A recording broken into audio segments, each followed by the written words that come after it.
जय गुरुदेव। प्रवचन क्रमांक 9।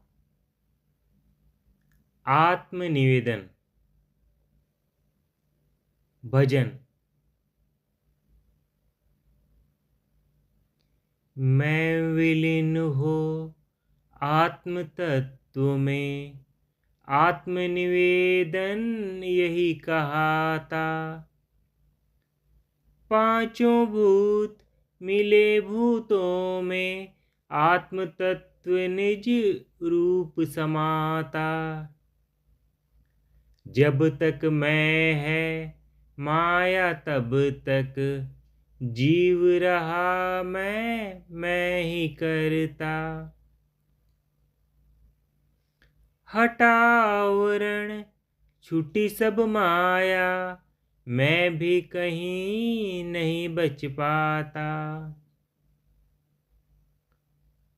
तोड़ो माया काय पर्दा, मैं विलीन आत्म बच जाए।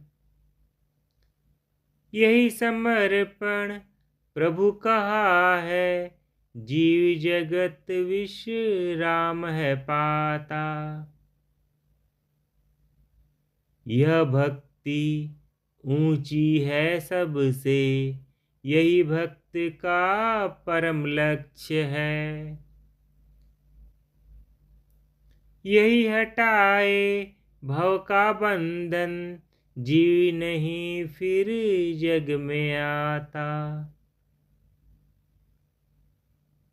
तीर्थ शिवोम सुनो है भक्तों, नवदा भक्ति मार्ग प्रभु का।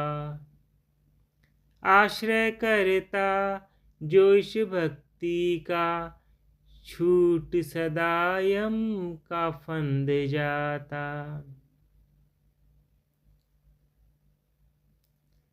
नवधा भक्ति का अगला और अंतिम अंग आत्मनिवेदन है, जिसको यहाँ पर इस भजन में समर्पण के ऊपर आकर के छोड़ दिया गया था।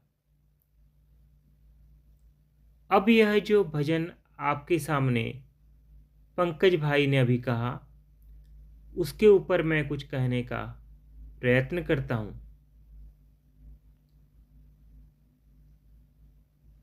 मैं विलीन हो आत्म तत्व में। मैं अर्थात अहम भाव, अहंकार। मैं विलीन हो आत्म तत्व में, आत्मनिवेदन यही कहाता। जब हमारा अहंकार, अहम, मैंपना, जब अपना स्वतंत्र व्यक्तित्व समाप्त कर देता है,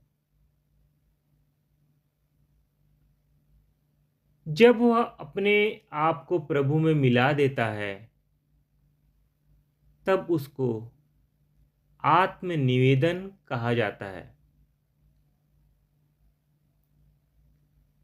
इसका अर्थ यह है कि जब तक आपका चित्त कार्य करता रहता है, तब तक आपके चित्त में अहम भाव बना रहता है, मैंपने का भाव बना रहता है। आपका मैं का भाव चाहे शुद्ध अस्मिता की स्थिति में हो, चाहे अहंकार की स्थिति में हो, और चाहे अभिमान की स्थिति में हो, उत्तरोत्तर नीचे उतरता चला जाता है।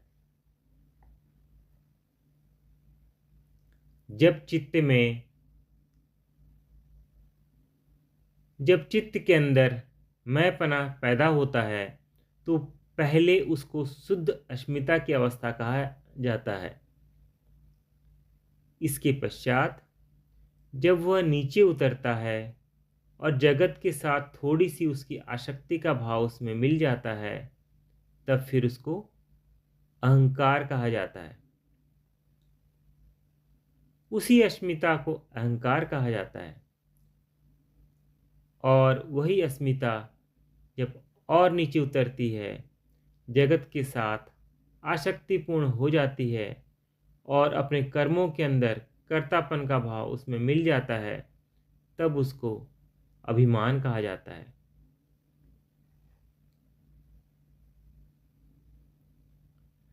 तो आपका मैं पने का भाव चाहे किसी भी अवस्था में हो, अस्मिता की अवस्था में हो, अहंकार की अवस्था में हो, अथवा अभिमान की अवस्था में हो, अथवा कर्तृत्वाभिमान कर्तापन की भावना की अवस्था में हो, किंतु है तो मैं ही, है तो अहंकार ही, है तो जीव भाव ही, यही जीव भाव है।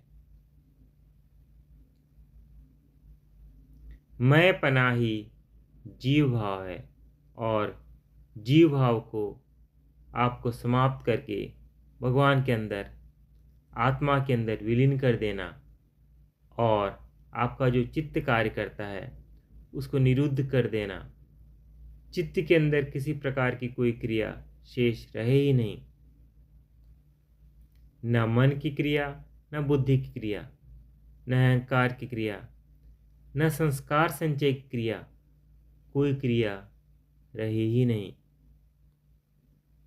चित्त के अंदर केवल मात्र आत्म तत्व शेष रह जाए और सारा दृश्यमान जगत जो आपको दिखाई देता है यह विलीन हो जाए। यही समाधि की अवस्था है, यही आत्मनिवेदन की अवस्था है और यही साधना का परम लक्ष्य है।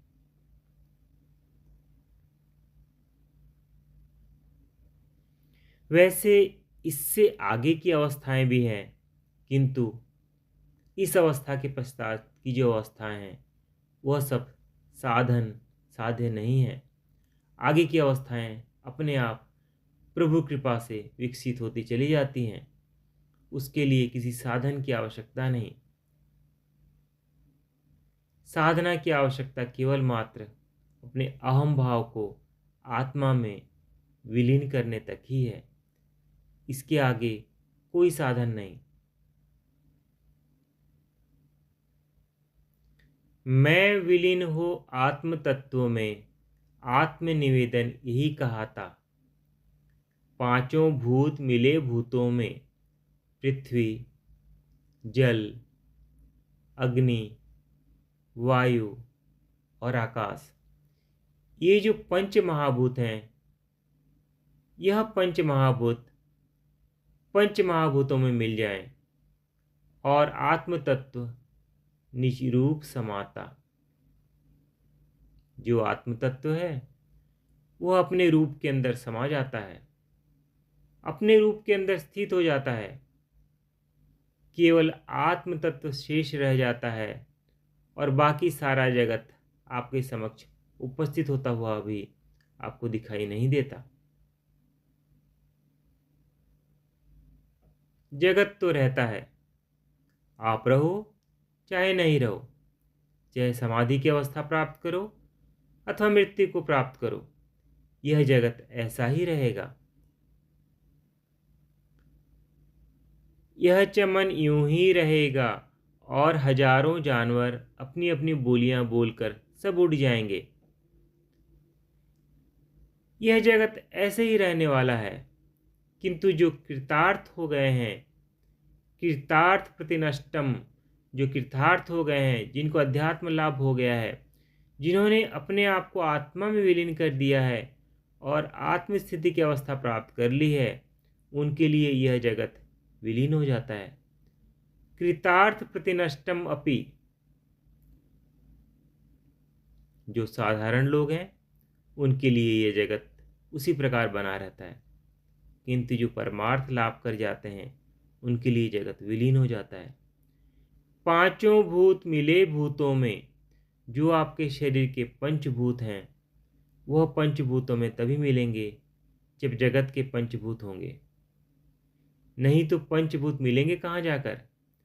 इसलिए इस जगत में रहते हुए और इस जीवन को धारण किए हुए ही आपको मुक्ति की अवस्था प्राप्त करनी है।